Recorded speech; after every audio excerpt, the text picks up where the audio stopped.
Franklin County roads are still impassable after last week's ice and snowstorm slammed the Shoals. WAAY 31's Brecken Terry wanted to know how much this winter weather is going to cost taxpayers. Brecken. As roads in the Shoals finally start to clear up, the Alabama Department of Transportation told me it's still calculating how much overtime, salt, sand, and other supplies it used on this winter storm. The Florence Street Department is making those same calculations.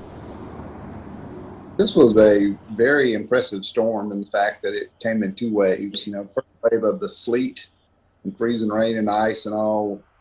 We worked on that part. When we got that part kind of beat back a little bit, then it snowed.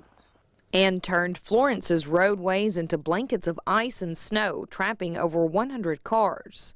We've gone through probably 40 tons of salt, probably gone through about 20 tons of sand, and then countless hours of overtime. Florence Street Manager David Kuntz is still adding up the cost, but said they had to get an extra 30 tons of salt that cost over $4,000. That was the biggest storm in my 22 years as far as the length of it and the amount of struggle we had trying to keep up with it.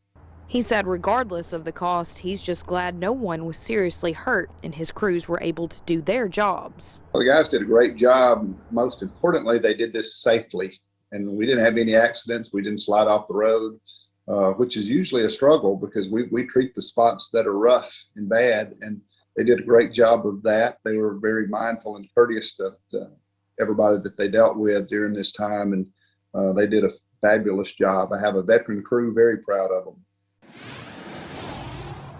Now, crews in Franklin and Colbert counties were still clearing up slick spots even today. That's more than a week after this storm started.